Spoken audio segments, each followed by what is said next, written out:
മനീഷ് ഐഷ മാത്യു ചേരുകയാണ് സ്പോർട്സ് ഡെസ്കിൽ നിന്ന്. മനീഷ്, ഇത്രമാത്രം ആവേശം ഒരു ടീം IPL കിരീടം നേടുമ്പോൾ നമ്മൾ ഇതിനു മുമ്പ് കണ്ടിട്ടുണ്ടോ എന്ന് സംശയമാണ്. കാരണം ഈ കാത്തിരിപ്പിന്റെ ആഴം തന്നെയാണ് അത് വ്യക്തമാക്കുന്നത്. 18 വർഷം കാത്തിരിക്കുക ഒരു കിരീടത്തിന് വേണ്ടി. വലിയ ആഘോഷം അഹമ്മദാബാദിൽ. മത്സരത്തെക്കുറിച്ച് പറഞ്ഞാൽ ഒരുപക്ഷെ 191 റൺസ് ചേസ് ചെയ്യുക എന്ന് പറയുന്നത് നമുക്ക് പഞ്ചാബ് അത് സാധിക്കും എന്നായിരുന്നു പലപ്പോഴും കരുതിയത്. പക്ഷേ RCBയുടെ ബൗളർമാർ കൃത്യമായി തന്നെ പഞ്ചാബിനെ വരിഞ്ഞു മുറുക്കി.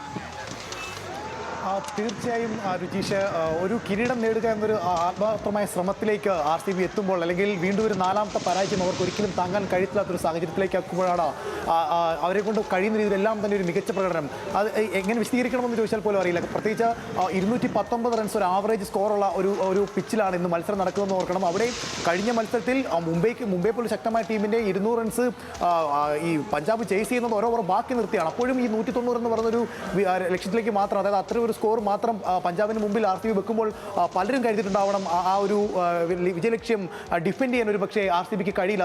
സമീപകാല ചരിത്രമൊക്കെ നോക്കുകയാണെങ്കിൽ തന്നെ RCB എപ്പോഴും പേരുദോഷം കേട്ടിട്ടുള്ളത് ഈ ബോളിംഗ് നിരയുടെ പേരിലാണ്. പക്ഷേ ആ ഒരു ബോളിംഗ് നിര തന്നെ ഇന്ന് മുന്നിൽ നിന്ന് നയിച്ചപ്പോൾ ഈ 18 വർഷത്തെ കാത്തിരിപ്പിനെ തടയാൻ പഞ്ചാബിൻ്റെ ശ്രേയസ് അയ്യറിൻ്റെ ചുണക്കുട്ടികൾക്ക് കഴിഞ്ഞില്ല എന്ന് തന്നെയാണ് നമുക്ക് മനസ്സിലാക്കാൻ. പ്രത്യേകിച്ച് ഈ മത്സരത്തിൽ ഉടനീളം നേരത്തെ സൂചിപ്പിച്ചതുപോലെ തന്നെ ജയസാധ്യതകൾ അങ്ങനെ മാറി മറിഞ്ഞ് ഒരു IPLൻ്റെ ഫൈനലിലുള്ള എല്ലാ ആവേശമുണ്ടായിരുന്നു. ആ ആവേശത്തിനൊടുവിൽ വിരാട് കോഹ്ലിയുടെ കിരീടം എന്നുള്ള ആ ഒരു സ്വപ്നത്തിലേക്ക് RCB ആരാധകരുടെ 18 വർഷമായിട്ടുള്ള ഒരു കാത്തിരിപ്പിൽ നിന്ന് തടയിടാൻ പക്ഷേ പഞ്ചാബിന് കഴിയാതെ പോകുന്നതാണ് നമുക്ക് കാണുന്നത്. നോക്കുകയാണെങ്കിൽ ഈ പഞ്ചാബും അതുപോലെ തന്നെ ഡൽഹി അടക്കമുള്ള ടീമുകൾക്കൊന്നും ഈ 18 വർഷത്തിനിടയിൽ കിരീടമൊന്നും നേടാൻ കഴിഞ്ഞിട്ടില്ല. പക്ഷേ അപ്പോഴും എന്തുകൊണ്ടാണ് RCB ഈ 18 വർഷത്തെ കിരീടം നേടുമ്പോൾ അതിനൊരു പ്രത്യേകത എന്ന് ചോദിച്ചാൽ, അത്രയേറെ ട്രോൾ ചെയ്യപ്പെട്ടിട്ടുള്ള, അല്ലെങ്കിൽ അത്രയേറെ ഈ കിരീടമില്ലാത്തതിൻ്റെ പേരിൽ അപമാനിക്കപ്പെട്ടിട്ടുള്ള മറ്റൊരു ടീം അംഗങ്ങൾ അല്ലെങ്കിൽ മറ്റൊരു ആരാധക കൂട്ടമുണ്ടോ എന്ന് ചോദിച്ചാൽ അതിനില്ല എന്ന് തന്നെയാണ് മറുപടി. അങ്ങനെ വരുമ്പോൾ അവർ ഈ കിരീടം നേടുമ്പോൾ ഉണ്ടാകുന്ന ആ ഒരു ആവേശം അത് വാനോളമാണ്. അതിനെ എങ്ങനെ വിശദീകരിക്കണമെന്ന് പോലും പറയാൻ കഴിയാത്തക്ക വിധം മനോഹരമാണെന്ന് നമുക്ക് പറയാൻ കഴിയും. ഇനി മത്സരത്തിലേക്ക് വരികയാണെങ്കിൽ 190 എന്ന് പറയുന്നൊരു സ്കോറിലേക്ക് RCB എത്തുന്നതിൽ ഏറ്റവും നിർണായക പങ്ക് വഹിച്ചത് വിരാട് കോഹ്ലിയുടെ 43 റൺസ് തന്നെയാണ്. അത് പറയാതിരിക്കാൻ കഴിയില്ല. കാരണം ഫിൽസാട്ടിന് നഷ്ടമാകുന്നു, അതിന് പിന്നാലെ അഗർവാളിന് നഷ്ടമാകുമ്പോൾ പോലും ഒരറ്റത്ത് വിരാട് കോഹ്ലി ഉറച്ചു നിന്നതുകൊണ്ട് മാത്രമാണ് ഈ 45 അതായത് 35 പന്തുകളിൽ 43 എന്ന റൺസിലേക്ക് അദ്ദേഹം നേടിയതുകൊണ്ടാണ് ഒരു 190 പറഞ്ഞ സ്കോറിലേക്ക് RCBക്ക് ഒരു അടിത്തറ പാകാൻ കഴിഞ്ഞത്. പിന്നീട് അങ്ങോട്ടേക്ക് നോക്കുകയാണെങ്കിൽ ലിവിങ്സ്റ്റൺ, അതുപോലെ തന്നെ ജിതേഷ് ശർമ്മ 10 പന്തുകൾ 24 റൺസ് നേടി. ജിതേഷ് ശർമ്മയുടെ ഇന്നിങ്സാണ് അതിൽ ഏറ്റവും നിർണായകം കൂടി പറയേണ്ടി വരും. കാരണം പഞ്ചാബിനെ RCB പരാജയപ്പെടുത്തുന്ന കേവലം 6 റൺസിനാണ്. ജിതേഷ് നേടുന്നത് 10 പന്തുകളിൽ 24 റൺസും.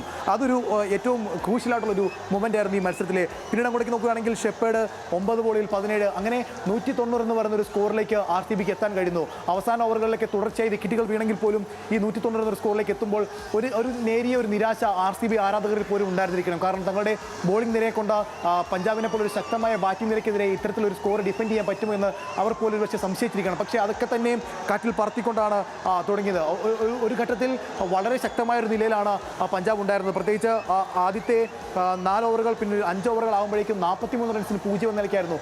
അവിടെ നിന്നാണ് പ്രിയാൻ ഷാരിയുടെ വിക്കറ്റ് നഷ്ടമാകുന്നത്. പിന്നീട് അങ്ങോട്ടേക്ക് കൃത്യമായ ഇടവേളകളിൽ വിക്കറ്റ് എടുക്കാൻ RCB ബോളർമാരെ കൊണ്ട് സാധിച്ചു എന്നുള്ളതാണ്. അതിനോടൊപ്പം തന്നെ ഹൈസൽവുഡും അതുപോലെ തന്നെ ഭുവനേശ്വർ കുമാറും, ഈ ഭുവനേശ്വർ കുമാറിനെയൊക്കെ RCBയിലേക്ക് എടുക്കുമ്പോൾ പലരും ചോദിച്ച ചോദ്യങ്ങളിൽ ഒന്നാണ്, ഇയാൾക്ക് പ്രായമായില്ല, ഇനി എന്താണ് ഈ ഭുവനേശ്വറിൻ്റെ ആവനാഴിയിൽ ബാക്കിയുള്ളതെന്ന് പോലും സംശയം പ്രകടിപ്പിച്ച, അല്ലെങ്കിൽ അവരെ അതിൻ്റെ പേരിൽ പോലും ട്രോളിയ ആരാധകരുണ്ടായിരുന്നു, മറ്റ് ടീമംഗങ്ങളുണ്ടായിരുന്നു.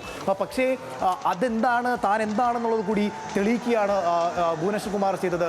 ഏറ്റവും ഡേഞ്ചറസ് ആയിട്ടുള്ള ഓസ്ട്രേലിയയുടെ യാതൊരു ഭയവുമില്ലാതെ ബോളർമാരെ നിഷ്ക്രിയമായി ബൗണ്ടറികൾ ലൈനിലേക്ക് പായിക്കുന്ന സ്റ്റോയിനിസിനെ പുറത്താക്കിയത്. അതിനോടൊപ്പം തന്നെ ആ ഓവറിൽ തന്നെ വധേരയെ പുറത്താക്കിയത്. അങ്ങനെ മത്സരം പൂർണ്ണമായും RCBയുടെ കരങ്ങളിലേക്ക് വെച്ചു കൊടുക്കുന്നത് ആ ഒരു ഓവറാണ്. ആ ഓവറിൽ 2 വിക്കറ്റുകൾ നേടി ഭുവനേശ്വർ കുമാറാണ് പൂർണ്ണമായും RCBക്ക് കളിയിൽ ഒരു നിയന്ത്രണം ഏർപ്പെടുന്നത്. പിന്നീടുള്ളത് ചടങ്ങുകൾ മാത്രമായിരുന്നു. പക്ഷേ അപ്പോഴും ഈ ശശാങ്ക് സിംഗ് നടത്തിയ ഒരു പോരാട്ട വീര്യം കൂടി പറഞ്ഞു പോകേണ്ടിയിരിക്കുന്നത്, RCB സന്തോഷത്തിനിടയ്ക്കും ആ ഒരു പോരാട്ട വീര്യം കൂടി പറഞ്ഞു പോകേണ്ടിയിരിക്കുന്നു. 29 റൺസാണ് അവസാന ഓവറിൽ RCBക്ക് വേണ്ടി ഹൈസൽവുഡിന് ഡിഫെൻഡ് ചെയ്യേണ്ടിയിരുന്നത്. പക്ഷേ അതിൽ 22 റൺസ് നേടാൻ ശശാങ്ക് സിംഗിനെ കൊണ്ട് കഴിഞ്ഞു എന്നുള്ളതാണ്. പക്ഷേ അതൊന്നും തന്നെ ഈ 18 വർഷത്തെ കാത്തിരിപ്പിനെ തടഞ്ഞു നിർത്താൻ പോകുന്ന അത്ര ആയിരുന്നില്ല എന്നുള്ളതാണ് പ്രത്യേകത. ഈ രുചിഷ് നേരത്തെ സൂചിപ്പിച്ചതുപോലെ തന്നെ ചില ദിവസങ്ങളുടെയൊക്കെ പ്രത്യേകത ഇതിനു മുമ്പ് തന്നെ ആരാധകർ പറഞ്ഞിരുന്നു. ഈ ഒരു ദിവസം ഈ ദിവസത്തിൻ്റെ അക്കങ്ങൾ കൂട്ടി നോക്കുമ്പോൾ കിട്ടുന്ന 18 എന്ന് പറഞ്ഞ സംഖ്യ, അതിനോടൊപ്പം തന്നെ 18ാമത്തെ സീസൺ, വിരാട് കോഹ്ലിയുടെ പ്രധാനപ്പെട്ട നമ്പർ 18. വിരാട് കോഹ്ലിയുടെ ഇതിനു മുമ്പുണ്ടായിരുന്ന അദ്ദേഹത്തിൻ്റെ ജീവിതത്തിൽ ഏറ്റവും നിർണായകമായ 2 കാര്യങ്ങൾ സംഭവിച്ചത് ഇതേപോലെ ഒരു 18ാം തീയതിയാണ്. അതിലിപ്പോൾ 3ാമത്തെ കാര്യമാണ് ഈ RCBയുടെ കിരീടം എന്ന് പറയുന്നത്. ഇനി ഏവരും ഏറ്റുനോക്കുന്നത് ആ സ്വർണ്ണ കിരീടം വിരാട് കോഹ്ലി ഏറ്റുവാങ്ങുന്നതിനാണ്. രാവിലെ നമ്മുടെ ഒരു പ്രോഗ്രാമിൽ ഒരു ആരാധകൻ പറഞ്ഞതുപോലെ ആ കിരീടം ക്യാപ്റ്റനായി തന്നെ വിരാട് കോഹ്ലി നേടണമെന്നുള്ളതായിരുന്നു RCB ആരാധകരുടെ ആഗ്രഹം. പക്ഷേ അപ്പോഴും താൻ ക്യാപ്റ്റൻസിയിലേക്ക് വരുമ്പോൾ പോലും ഈ രജത് പട്ടിദാർ പറഞ്ഞത് ഈ വിരാട് കോഹ്ലിക്ക് വേണ്ടി കിരീടം നേടുകയാണ് എൻ്റെ ലക്ഷ്യമെന്നാണ്. അങ്ങനെ ആ കിരീടം വിരാട് കോഹ്ലിയുടെ കയ്യിലേക്ക് എത്തിയിരിക്കുകയാണ്. 18 വർഷത്തെ നീണ്ട കാത്തിരിപ്പ്. ഈ IPL ഇല്ലാത്തതിൻ്റെ പേരിൽ അല്ലെങ്കിൽ കപ്പ് എന്ന് ചോദിക്കുമ്പം ചായക്കപ്പ് ഉയർത്തി കാണിച്ച് അപമാനിച്ചവർക്ക് മുമ്പിൽ RCB ആരാധകർ ഇന്ന് ഉയർത്തു നിൽക്കും എന്നുള്ളത് തന്നെയാണ് അവർ മുന്നോട്ട് വെക്കുന്ന, അല്ലെങ്കിൽ അവരുടെ ആഘോഷങ്ങൾക്ക് ഇന്ന് ലോകം സാക്ഷിയാകേണ്ടിയിരിക്കുന്നു. അത് അവരെ പരിഹസിച്ചവർക്ക് വേണ്ടിയുള്ള മറുപടിയാണ്. ഇത്രയേറെ കാലം അവരെ അപമാനിച്ചവർക്ക് വേണ്ടിയുള്ള മറുപടിയാണ്. രുചീഷ്, മനീഷ്, നമ്മൾ പലപ്പോഴും പറയാറുണ്ട് ഈ ഏതെങ്കിലും മികച്ച താരങ്ങൾ ഉണ്ടായതുകൊണ്ട് മാത്രം കാര്യമില്ല.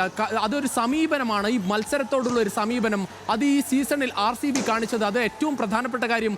RCBയുടെ ഫൈനലിലേക്ക് വരുമ്പോൾ 9 താരങ്ങൾ, വ്യത്യസ്ത താരങ്ങളാണ് ഏറ്റവും മികച്ച താരത്തിനുള്ള പുരസ്കാരം നേടിയത്. അതുതന്നെയാണ് എല്ലാവരും ഈ ടീമിന് വേണ്ടി പരമാവധി ചെയ്യുകയാണ്. ഇന്ന് നമുക്ക് ഫിൽസാൾട്ട് എടുത്ത ആ ആദ്യ ക്യാച്ച്, പ്രിയാൻ ഷാരിയെ പുറത്താക്കാൻ എടുത്ത ആദ്യ ക്യാച്ച് മാത്രം കണ്ടാൽ മതി. അദ്ദേഹത്തിൻ്റെ നാട്ടിലേക്ക് പോയി കുഞ്ഞിനെ ഉണ്ടായ ഏറ്റവും ഒടുവിൽ അദ്ദേഹം ഒരു അച്ഛനായതിനു ശേഷം ആ കുഞ്ഞിനെ കണ്ടതിന് ശേഷം ഒരു ദിവസത്തെ ഒരു ഇടവേളയിൽ അദ്ദേഹം വീണ്ടും തിരിച്ചു വരികയാണ് ഈ ടീമിന് വേണ്ടി പരമാവധി ചെയ്യാൻ. അത്രമാത്രം ആ സമീപനമാണ് ഏറ്റവും പ്രധാനം. അത് ഈ സീസണിൽ ഉടനീളം എല്ലാ താരങ്ങൾക്കും RCB താരങ്ങൾക്കുണ്ടായി എന്നതാണ് ഏറ്റവും പ്രധാനം. തീർച്ചയായും രുചീഷ, ആ ക്യാച്ചാണ് RCBയെ മത്സരത്തിലേക്ക് തിരിച്ചു കൊണ്ടുവന്ന് തന്നെ പറയേണ്ടിയിരിക്കുന്നു. കാരണം 43-0 എന്ന നിലയിൽ 190 പറഞ്ഞൊരു സ്കോർ ചേസ് ചെയ്യുകയാണ് പഞ്ചാബ്.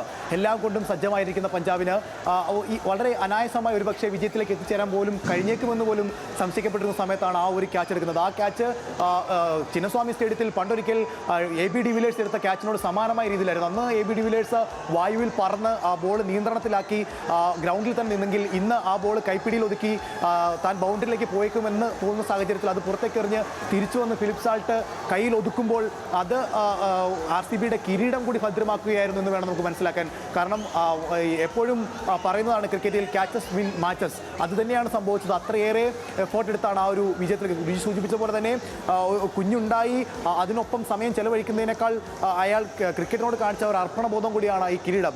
നേരത്തെ നമ്മൾ ഈ വിഷയം പലതവണ സംസാരിച്ചതാണ്. 9 മാൻ ഓഫ് ദി മാച്ച്, ഈ മത്സരങ്ങൾ പൂർത്തിയാകുമ്പോൾ ഒരു ടീമിൽ അവർ വിജയിച്ച മത്സരങ്ങളിൽ 9 വ്യത്യസ്ത കളിയിലെ താരങ്ങൾ ഉണ്ടാകുന്നു പറയുന്നത് കൊണ്ട് ആ ടീം അല്ലെങ്കിൽ പിന്നെ ആർക്കാണ് ഈ കിരീടം നേടാൻ അർഹത എന്നുള്ളതാണ് പ്രധാനപ്പെട്ട ചോദ്യം.